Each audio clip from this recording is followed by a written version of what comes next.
name is Skylar Fisher. And I'm Joe Taylor.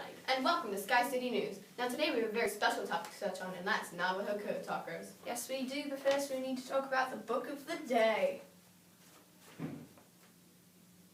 You know how much I hate the book of the day, Joe. That's why we do it. But anyway, today's book of the day is Code Talkers by Joseph Brunchak. The responses we got last night were crazy. It was so hard trying to pick one. Pick one. I said that. You said tick one. Well, anyways, if you're new to the show, welcome. Every night we post the book of the day on Twitter, asking for students to send in a literary analysis, character analysis, and a narrative relating to the book. Now on for the literary analysis. To the literary analysis. Is that a magazine? ESPN?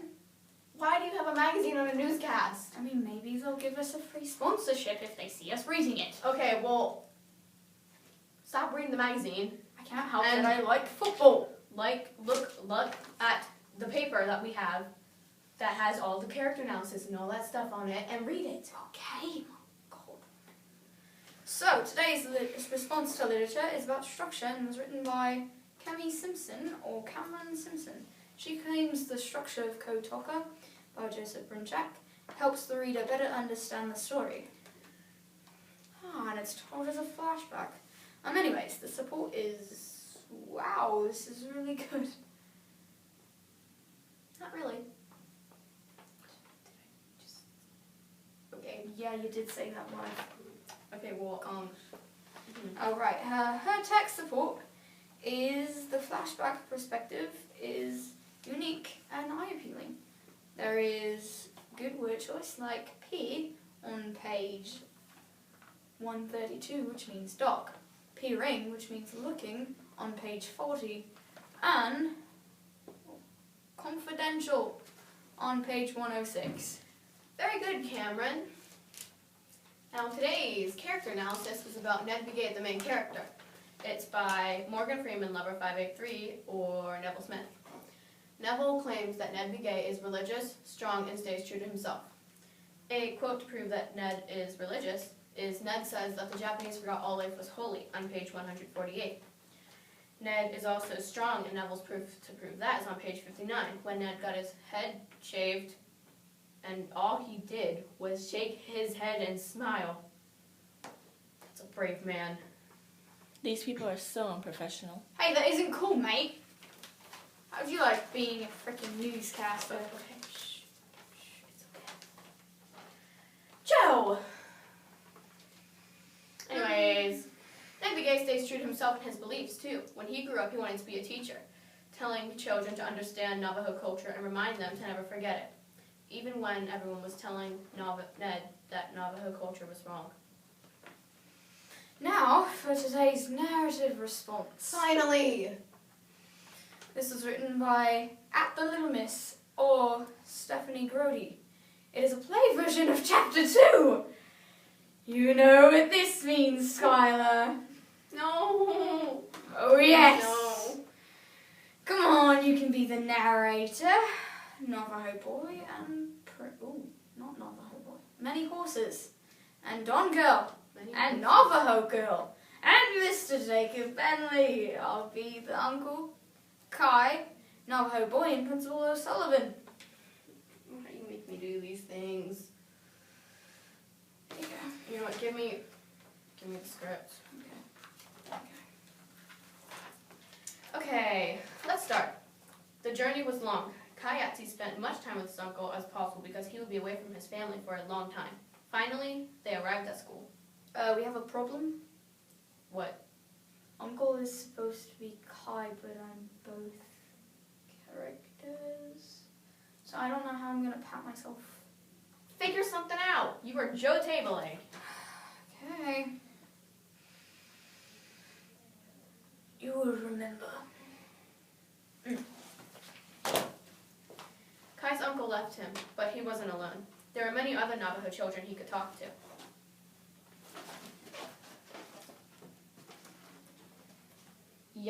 Tay? Hello, I am many horses. Oh, so it's a person. Okay, anyways, I am born to Bitter Water Clan and born for Butter. Towering House. It's butter. Well, he probably meant bitter. Butter water doesn't make sense. Okay. Well, My birthplace is west of Chanel, below the hills to the west. Yati! I am Kai Yahtzee, born from the Mud Clan.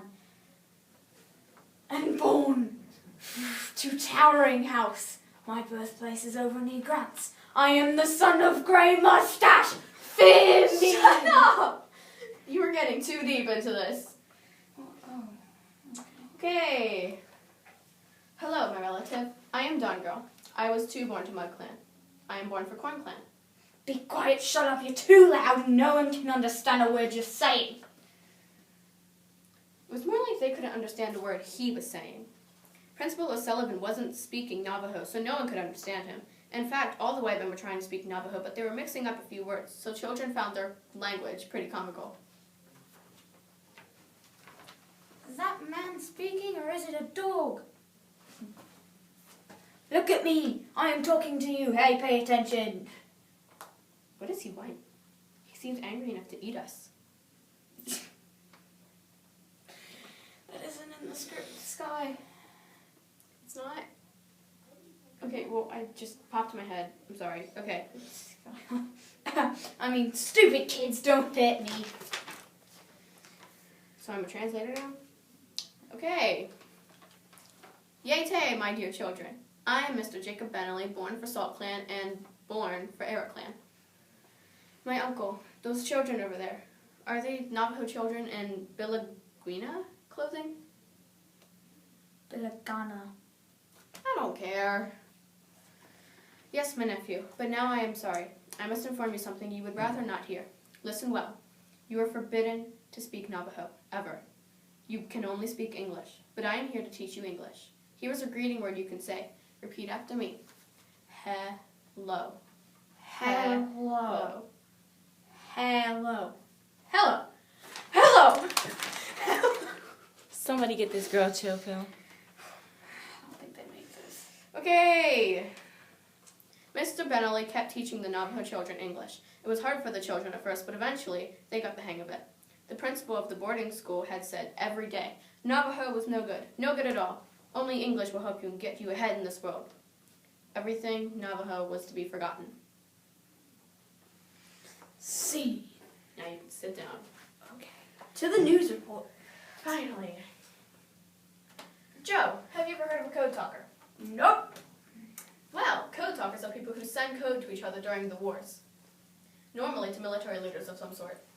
Ah, I see. Well, according to my notes, Navajo Indians, Americans, second most populous Native Americans, became these code talkers you speak of, and caused the United States to win the war. Oh, go America.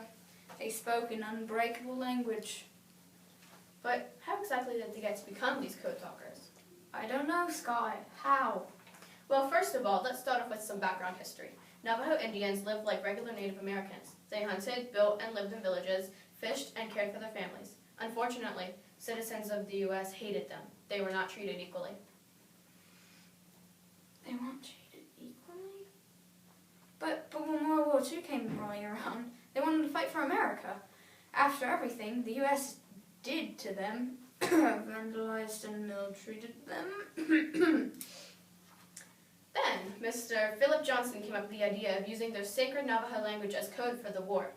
He recruited Navajos to serve, and the first 29 were sent to boot camps, although those who didn't serve were forced to. Troops came to these people's homes and burnt their villages, perished crops, and killed any Navajos who didn't want to fight. It was madness. Meanwhile, at the boot camps, soon-to-be Navajo code talkers were training hard, working on speed, skill, quick thinking, and codes, of course. Sky? Yeah. I know this isn't in the script, but how did the code work exactly? Do you even know what improvise means? You don't say, oh, Sky, I know it's in the script, but whatever. Okay, the way code works is they had something kind of like an alphabet. There were a couple of words that meant A, B, C, D, and so on. But So basically, to say Navy, a code talker would spell it out. So it would be Sash, Wolachi, Akediniklini, Sa Adizo. But there were some words that you couldn't spell out. For instance, submarine had its very own special way to say the word, Beshla. I see. So, anyways, Navajo code talkers were sent all over the Pacific Ocean, mostly known for being in the Japanese islands. But once the war was over, Navajo Indians were not treated equally for their services. They were still treated poorly, but they were still treated as poorly as they were before the war.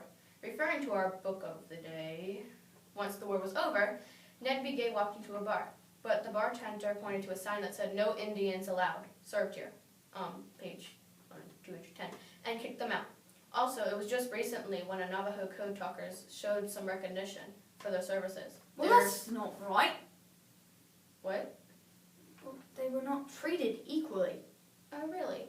How so? Oh, you want to go? Let's go. Take this outside. Okay. I'm just saying we should have a professional argument about the topic.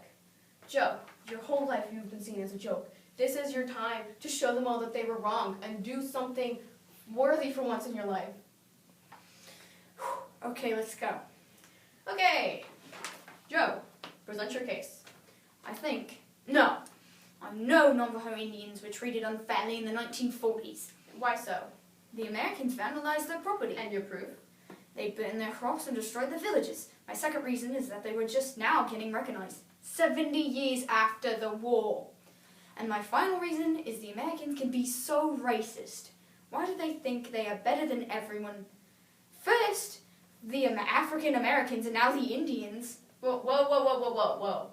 First of all, it was the Indians first. Second of all, you're getting a bit too deep, Joe. Sorry, it's a touchy subject. Anyways, thank you for tuning in to today's edition of Sky City News. I'm Skylar Fisher. And I'm Joe Tabley. And we will see you tomorrow. Yep, tomorrow.